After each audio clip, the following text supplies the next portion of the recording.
Pada malam ke-274, Syahrazad memulai kisah baru yang misterius, penuh teka-teki dan pengorbanan yang tersembunyi. Malam itu ia bercerita tentang Laila dan kota tanpa bayangan. Kisah Laila dan kota tanpa bayangan. Di sebuah negeri yang sangat jauh, ada sebuah kota yang dijuluki kota tanpa bayangan. Kota ini memiliki keindahan luar biasa. Istana dengan menara tinggi, jalanan yang dipenuhi bunga berwarna-warni, dan matahari yang selalu bersinar cerah. Namun, ada satu keanehan di sana. Tak satu pun benda atau orang di kota itu memiliki bayangan. Masyarakatnya menjalani kehidupan mereka seperti biasa, tetapi mereka tidak pernah membicarakan ketidakhadiran bayangan itu. Semua orang hidup di bawah aturan dan tata cara yang sangat tertata dan kaku, seolah ada sesuatu yang mereka sembunyikan. Kemunculan Laila. Suatu hari, datanglah seorang gadis bernama Laila dari desa kecil yang jauh. Laila adalah seorang pengembara, penuh rasa ingin tahu dan keberanian. Ketika ia pertama kali memasuki kota, ia segera menyadari keanehan itu. Bangunan-bangunan menjulang tinggi tanpa bayangan, pepohonan rindang tanpa jejak gelap di tanah, dan bahkan orang-orang yang berlalu lalang tanpa bayangan yang mengikuti mereka. Laila bertanya pada beberapa penduduk kota, tetapi mereka hanya tersenyum penuh arti dan menghindari pertanyaannya. Tak satu pun yang mau membahas hal itu, seolah ada rahasia yang mereka simpan rapat-rapat. Laila yang penasaran memutuskan untuk tinggal lebih lama di kota tersebut, bertekad mencari tahu mengapa kota itu berbeda. Rahasia di balik kota tanpa bayangan. Suatu malam, saat Laila berjalan sendirian di tepi kota, ia bertemu dengan seorang pria tua berpakaian kumal. Pria itu memandang Laila dengan mata tajam dan penuh arti. "Kau datang untuk mencari bayangan yang hilang, bukan?" Tanya pria tua itu dengan suara serak. Laila terkejut dan mengangguk. "Aku ingin tahu mengapa kota ini tak memiliki bayangan." Pria tua itu menghela napas panjang dan mengajak Laila duduk di bawah pohon besar yang juga tak memiliki bayangan. Dahulu kala, kota ini adalah kota biasa, sama seperti kota-kota lainnya. Orang-orang hidup dalam kebahagiaan, hingga suatu hari seorang penyihir datang dengan tawaran yang tampaknya menguntungkan. Penyihir itu menjanjikan kekayaan dan kemakmuran abadi kepada penduduk kota, tetapi dengan satu syarat. Mereka harus menyerahkan bayangan mereka sebagai bentuk pengorbanan. Ia berkata, "Bayangan adalah bagian dari jiwa manusia, dan kehilangannya akan membawa keuntungan yang besar bagi kalian.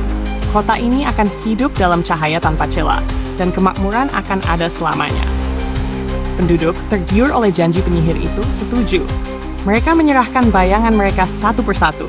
Dan sejak saat itu, kota ini menjadi kota tanpa bayangan. Kemakmuran memang datang, tetapi hati penduduknya menjadi dingin dan hampa, seolah kehilangan sesuatu yang penting dalam hidup mereka.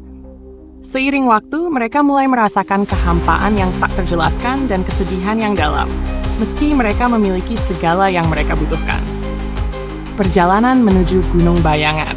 Setelah mendengar cerita itu, Laila merasa tersentuh. Ia memutuskan untuk membantu penduduk kota mendapatkan kembali bayangan mereka. Pria tua itu memberitahu Laila bahwa ada satu cara untuk mematahkan kutukan penyihir itu. Ia harus mendaki Gunung Bayangan yang terletak jauh di utara kota. Di puncak gunung itulah penyihir menyimpan bayangan seluruh penduduk kota.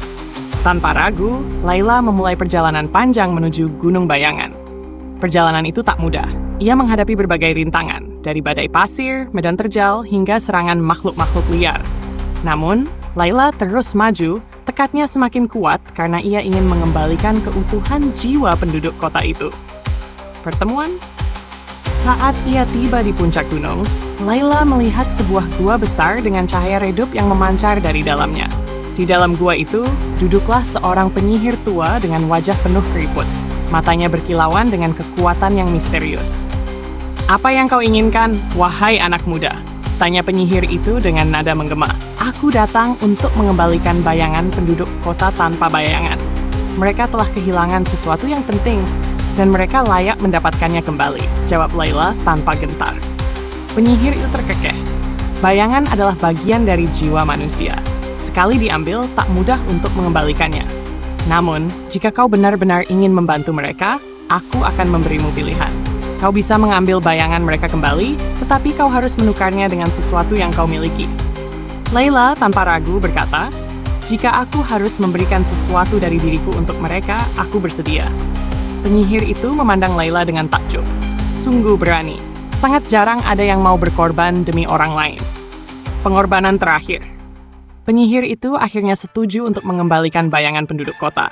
Namun dengan satu syarat, Layla harus memberikan bayangannya sendiri sebagai pengganti mereka. Ia akan menjadi satu-satunya orang di kota yang hidup tanpa bayangan, menanggung kutukan itu demi kebahagiaan orang lain. Layla menerima syarat itu, dan penyihir itu mulai membacakan mantra kuno. Seketika, bayangan-bayangan yang tersimpan di gua itu terlepas, melayang dan kembali kepada pemiliknya di kota. Seluruh penduduk kota merasakan kehangatan yang telah lama hilang, dan mereka kembali merasakan emosi yang nyata dalam hidup mereka. Namun, ketika Layla turun gunung dan kembali ke kota, ia mendapati dirinya tanpa bayangan. Ia tak pernah lagi bisa merasakan cahayanya sendiri sepenuhnya, tetapi melihat kebahagiaan penduduk kota yang telah pulih, membuatnya merasa bahwa pengorbanannya tidak sia-sia. Tayang kembali hidup. Kehidupan di kota tanpa bayangan berubah selamanya. Warga kota itu kini memiliki rasa syukur yang mendalam, dan mereka merayakan kembalinya bayangan mereka dengan penuh sukacita. Meski Layla kini hidup tanpa bayangan, ia dihormati oleh seluruh penduduk sebagai pahlawan sejati yang memberikan sebagian dirinya demi kebahagiaan mereka. Dan meski kini Layla tidak memiliki bayangan, ia merasa bahwa hidupnya penuh cahaya sejati. Karena bagi Layla, kebahagiaan tidak datang dari apa yang kita miliki untuk diri sendiri, tetapi dari apa yang kita berikan kepada orang lain. Syahrazad menutup kisahnya dengan penuh kelembutan, berkata kepada Raja Syahriar bahwa kebahagiaan yang sejati terletak pada keikhlasan hati untuk memberi dan berkorban demi orang lain.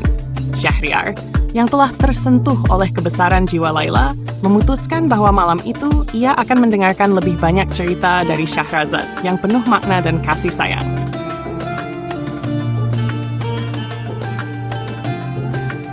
Dan jika Anda menikmati kisah ini, jangan lupa untuk subscribe, tekan like, dan isikan kisah dan tanggapan Anda di kolom komentar. Sampai jumpa di kisah selanjutnya.